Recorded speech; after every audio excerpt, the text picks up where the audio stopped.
जय श्री गणेश दोस्तों। हमारी आज की कहानी का नाम है तरीका। कहानी अच्छी लगे तो प्लीज़ चैनल को सब्सक्राइब कर लीजिएगा। अब शुरू करते हैं कहानी। यामिनी सेन की लाश पंखे से लटक रही थी। सुधांशु दत्ता उसका पति जमीन पर लाचार बैठा था। पुलिस आने वाली थी। पूरा घर पड़ोसियों से भरा पड़ा था। सुधांशु की मां नंदिता जी अभी भी चुपचाप आंगन के दरवाजे के पास पड़ी कुर्सी पर मुंह पर आंचल रखे बैठी थी। उस बेचारी को तो अभी तक भरोसा नहीं हो रहा था कि सुबह हो गई है और यह मेरा घर ही है।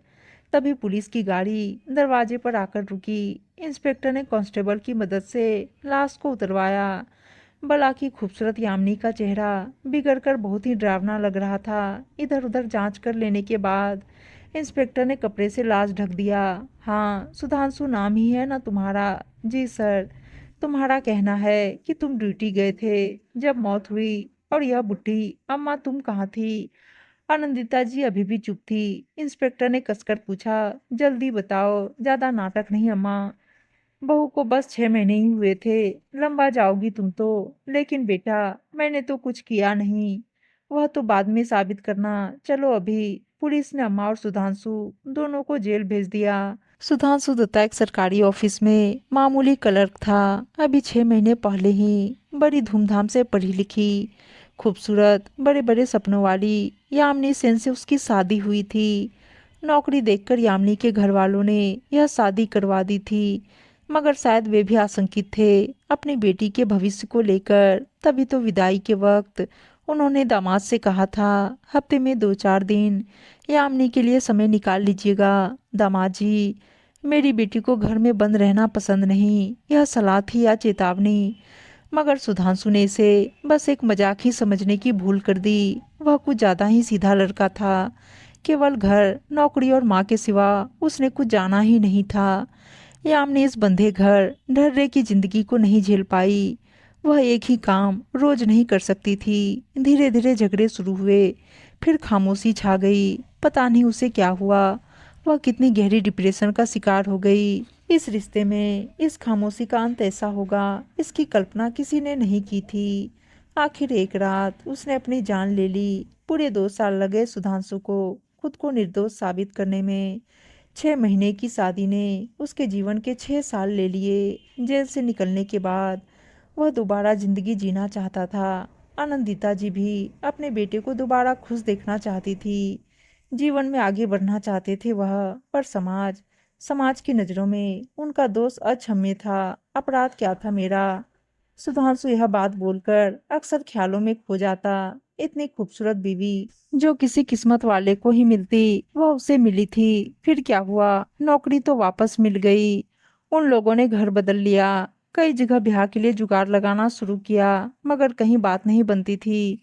आधे लोग पिछला जानते थे, कुछ लोग उम्र का हवाला दे जाते, तो कई लोग तो अभी भी सीधे मुंह बात ही नहीं करते थे। जो गलती की नहीं, उसकी सजा भोगते हुए तंग आ चुके थे। खैर, एक गरीब घर की, दिखने में अत्यंत साधारण लड़की के पिता ने सब जानकर लड़की पैसे वाले के घर में जाएगी, यह सोच सुधांशु दत्ता को अपनी बेटी दे दी। समाज के सामने ब्याह हुआ। सुगना दूसरी बीवी नहीं बनना चाहती थी। उसमें भी जब पहली बीवी के साथ क्या हुआ इसका कुछ पता नहीं। वह एक डर के साए में थी। एक अनकहा दर्द और डर उसका पीछा कर रहा था, जो उसके साथ साथ ससुराल आ गया। यहाँ उसने अपने दर से निकलने का नया तरीका अपनाया। वह अधिक पढ़ी लिखी नहीं थी, ना ही खूबसूरत ही थी। साधारण सोच की लड़की। उसके दिमाग में पहले से यह बात थी कि इस घर में एक औरत मर चुकी है, इसलिए मुझे सबसे संभल कर रहना है। वह लड़की सास और पति दोनों पर अपना रोब जमाने में लगी रहती। आए दिन दोनों को किसी न किसी बात पर जलील करती और कहती, मुझे अपनी पहली बीवी मत समझना। मैं मरने वालों में नहीं, मारने वालों में हूँ। दोनों की जिंदगी अब दूसरी ही आफत में फंस गई थी।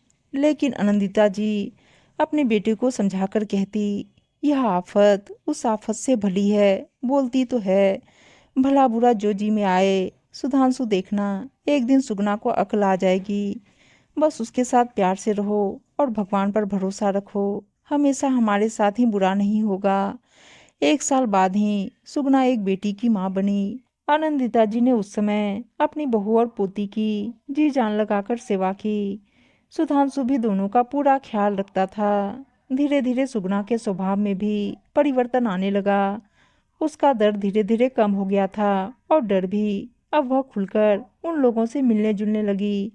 आनंदिता जी और सुधांशु का सच्चा प्यार अब उसे दिखावा नहीं लगता था। उनके प्यार को अपनाकर उसकी जिंदगी आसान हो गई और उसने दोनों माँ बेटे की मुश्किल भी आसान कर दी। अक्सर कुछ दर्द हमारी सोच के साथ ही शुरू होते हैं और सोच बदलते ही ख़त्म भी हो जाते हैं। उम्मीद है दोस्तों कहानी अच्छी लगी होगी और अच्छी अच्छी कहानियाँ सुनने के लिए चैनल को सब्सक्राइब और वीडियो को लाइक शेयर जरूर कर दीजिएगा। धन्यवाद दोस्तों।